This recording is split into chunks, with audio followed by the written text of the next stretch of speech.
பேர் காத்தவராயன். இந்த ஊர் தாங்களா? இந்த ஊர் தான். நல்லது. இதே இங்கே வந்து தமிழர் வேளாண்னு சொல்லிட்டு நான் தான் சவடால் விட்டு பேசுனேன். நீங்கள் வந்து இது தேராதுங்க ஐயா, இந்த ஊரை பற்றி உங்களுக்கு தெரியாதுன்னு சொன்னீங்க. உங்கள் வாமுகூர்த்தமாக நான் தோற்று போயிட்டேன். இல்லை நிறையா கண்ணு செத்து போயிட்டேன். ஏன் இல்லை, நீங்கள் இப்போ எல்லார்ட்டையும் சொன்னதை நான் கேட்டுக்கிட்டு இருந்தேன். நான் அப்போவே சொன்னேன் இந்த ஊரை பற்றி உங்களுக்கு தெரியாது, எனக்கு தெரியும், செத்து போயிருன்னு சொன்னேன். நான் அவர் கேட்க மாட்டேன்னு வந்து பேசினார். நீங்கள் எனக்கு தெரியாமல் அந்த பக்கம் பேசுனீங்க, இப்போ மாற்றி பேசுகிறீங்க. ஐயா, இது வந்து முயற்சி. நீங்கள் வந்து முடிவாக சொல்லிகிட்டு இருக்கீங்க. நாங்கள் முடிவை தாண்டி மாற்ற முடியுமான்னு முயற்சி பண்ணிகிட்டு இருக்கோம். சரியா இருங்க. நீங்கள் பார்த்த வகையில் இந்த கண்ணு செத்து போச்சு, சரிதானே? அல்லது செத்து போகிறது மாதிரி இருக்குது. வெளியிலையும் செத்து போயிட்டு தானே, இங்கேயும் செத்து இருக்குது தானே? எல்லாத்தையும் சமமாக செத்துக்கு சார். அதுக்கு டிஃப்ரென்ஸ் கிடையாது. டிஃப்ரென்ஸ் கிடையாது. சரி, ஓகே. இப்போ வந்து இதில் என்ன டிஃப்ரென்ஸ்னு சொல்லுங்கள் பார்ப்போம். ரெண்டுக்கு இடையில என்னத்த சார், அந்த தண்ணி வந்து இதில் கலங்களாக இருந்தது, அது தெளிவாக இருந்தது. அதில் வந்து வேறு தண்ணி கலக்கலை. இதில் ரைட்டா. இன்னும் சொல்ல போனால் இதில் தண்ணி சீக்கிரம் வடிஞ்சுது. அதாவது இதில் வெளியில் இருக்கிற தண்ணி சீக்கிரம் வடிஞ்சு அதில் வடியல. இதை விட ரொம்ப நாள் தண்ணி அதில் நின்றுது. ரெண்டுமே இங்கே ஒரே இவனா தான் உள்ளே போகும். அதுதான் நான் இந்த இடத்த பற்றி சொல்கிறது உங்களுக்கு. இல்லை, நீங்கள் அங்கே வந்தீங்களா? அப்போ செல்லா இந்த இடத்துல சொல்லுங்கள். ரெண்டுமே ஒன்றா தான் உள்ளே போச்சா? இருங்க, ரெண்டுமே உள்ள ஒன்றா போச்சா, ரெண்டும் லேட்டாக போச்சா? இருங்க ஐயா, அவர் சொல்லிட்டு தோட்டத்தை பார்த்து வந்து கொஞ்சம் கசகசன்னு இருந்தது. இதில் வந்து காஞ்சிருச்சு. ஏன்னா இதில் தண்ணி வெளியில் வடிஞ்சுது.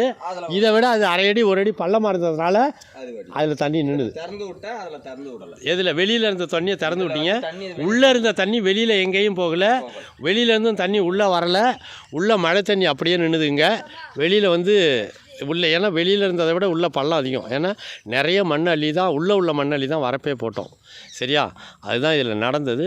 வெளியிலையும் கன்றுகள்லாம் செத்துருக்கு, பார்த்தீங்கன்னா தெரியும். இதுலேயும் நிறைய கன்றுகள் செத்துருக்கு, வாடியும் இருக்குது, உள்ளேயும் வாடி இருக்குது.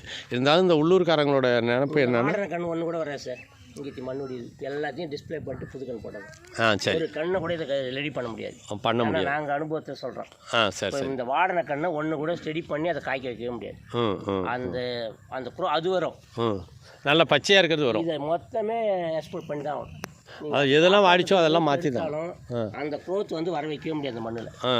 இது இப்போ சார், இப்போ வந்து இது வந்து தை மாதம், மாசி பங்குனி சித்திரை வைகாசி 4 மாதம் இருக்குது வெய்ய நாள். அந்த 4 மாதத்துல 10 அடி தான் உள்ள போகும் தண்ணி. மறுபடியும் மழை, மறுபடியும் மேலே வந்துடும். இந்த கண்ணு பச்சை பிடிக்கிறதுக்கு 6 மாதம் ஆகும். அதுக்கு டைம் இருக்காது. புது கண்ணுன்னு சொல்ல அது வேர் வந்து பாஸ்டாக வரும், இது வராது. இதில் வந்து வாடனை கண்ணு இன்னும் போக சாகும். நீங்கள் இப்போ சத்தம் சொல்லாதீங்க, வெயில் ஏற ஏற தான் இது மொத்தம் சாகும். ஓ, இப்போ சாவாது. இந்த ஈரம் போகணும், ஈரம் போன பிறகு எல்லாம் செத்துரும். அது மாதிரி இருக்கிறது மட்டும்தான் இருக்கும். இந்த தென்னம்பிள்ளை எல்லாமே செத்துரும். அதில் கொஞ்சம் கொஞ்சம் இருக்கிறதும் செத்துரும். இந்த மண் காஞ்ச மண்ணே செத்துரும். அந்த ஈரங்கிற வெளியும் இருக்கும். நல்லது. நான் வந்து ஒரு முக்கியமான தகவலை இங்கே பதிவு பண்ணி வச்சுக்கிறேன். பொதுவாக வந்து இந்த கடைசியில் உயிர் காப்பாற்றுறதுக்கு சித்த மருத்துவர்கள் ஒரு வேலை செய்வாங்க. உப்புல்லா பத்தியம்னு சொல்லுவாங்க. உப்பு இல்லாத சாப்பாட்டை கொடுத்து மருந்தை நோயாளியை காப்பாற்றுவாங்க. அந்த மாதிரி இந்த மண்ணில் நாங்கள் என்ன பண்ண விரும்புகிறோன்னா, உப்புல்லா பத்தியத்தை இந்த மண்ணில் போட்டிருக்கோம். வெளியிலேருந்து தண்ணி எதுவும் உள்ளே வரக்கூடாது. உள்ளே தூய்மையான மழை நீரை நிறைய நிறுத்துகிறோம். சரிங்களா? இப்போ செத்து போகுதா இல்லையாங்கிறத பார்ப்போம். இன்னும் நான் கொஞ்சம் மெத்தனமாக இருந்துட்டேன்னு தோணுது எனக்கு. இன்னும் முன்னாடியே வந்திருக்கணும். ஏன்னா இதில் நிறைய தூய மழை நீர் முழுசாக இது உள்ளே எவ்வளோ தண்ணி நின்றுதோ அவ்வளோ தண்ணி உள்ளே போச்சு. கடைசி நிமிஷத்தில் கூட நாங்கள் இந்த தண்ணியை எடுத்து குடித்து பார்த்தோம். இதில் உப்பு தண்ணியே இல்லை. அவங்க ஐயா, இப்போ உள்ளூர் ஐயா சொல்கிறது என்னென்னா, இதுக்கப்புறமும் இந்த வாடின நிலமையில் இருக்கிற அந்த தென்னம்பிள்ளையெல்லாம் நாளாக அதை தெரியுது பாருங்கள், அது வந்து செத்து போகுமே தவிர தப்பிச்சு வெளில வராது அப்படின்னு சொல்கிறாங்க. இதில் இந்த மண்ணை நல்ல மண்ணாக மாற்ற உப்போட அடர்த்தியை குறைய இந்த கன்றுக்கு தாக்கு பிடிக்கும் திறன் அதிகரிக்கும். ஏன்னா மண்ணிலேயே உப்போட அளவு குறையும். சரியா? அதனால் இந்த ஆண்டு செத்தாலும் அடுத்த ஆண்டு சாகக்கூடாது. அல்லது காலங்காலத்துக்கு இதில் செத்து போகாத முதல்ல கன்றுகளை உற்பத்தி பண்ணோம். அதே போல் நீரினுடைய உள்வாங்கும் திறன் இந்த தோட்டத்தில் இந்த 1 ஏக்கருக்குள்ளே உள்ள இடத்துல மட்டும் மழை நீர் எவ்வளோ பெஞ்சாலும் உள்ளே பெய்யணும், வெளியிலேருந்து தண்ணி உள்ளே வரக்கூடாது. அப்படிங்கிற அடிப்படையில் இந்த தோட்டத்து ஓரத்தில் இந்த சரிவுகள்லாம் 45 டிகிரி சரிவாக மறுபடியும் அடுத்த தடவை வரும்போது இந்த ஓரத்தில் இருக்கிறதெல்லாம் சுரண்டி சுத்தமாக வரப்போ செம்மைப்படுத்திட்டு அந்த சரிவை சரிவாக்கிட்டு ரொம்ப வேகமாக இந்த மண்ணில் மட்டும் இந்த பகுதியில் மட்டும் உள்ள நீரை வேகமாக ஆவியாக்க முயற்சி பண்ணுறோம். வெப்பாத்தி குழி எடுக்கிறோம். மீண்டும் தொடர்ந்து பதிவுகளை சந்திப்போம். இது வெற்றி பெறுதா இல்லையா அப்படிங்கிறத தொடர் முயற்சியில் வெற்றி பெறணுங்கிற நோக்கம் நோக்கத்துக்காக முன்னோக்கி நகர்றோம். என்ன செய்கிறோம், இந்த மண்ணில் உப்பின் அடர்த்தியை குறைக்கிறோம். அப்போ தான் அந்த செடியினுடைய தாக்கு பிடிக்கும் திறன் அதிகரிக்கும். சரியா? உப்புக்கள் தாது உப்புக்களாக மாறும்போது உயிரை வளர்க்கும். உப்புக்களாக இருந்ததுன்னா கொன்னுடும். சரியா? இது தெரியும் உங்களுக்குன்னு நினைக்கிறேன். அதனால் அந்த அடிப்படையில் இந்த மண்ணில் உப்பின் அடர்த்தியை குறைச்சி நீர் உள்வாங்கும் திறனையும் அதிகரிக்கிறோம். தூய நீராக நிற்கும்போது அது பயிர்களை காப்பாற்றணும்.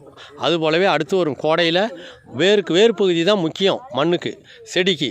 அந்த வேர் நல்லா காற்றோட்டமாகவும் பாதுகாப்பாகவும் சூழலில் அமைச்சோம்னா அது வேகமான வளர்ச்சியும் கொடுக்கும், தாக்கு பிடிக்கும் திறனையும் அதிகரிக்கும். அதுக்காக தான் வெப்பாத்தி குழி எடுக்கிறோம். தொடர் பதிவுகளை சந்திப்போம்.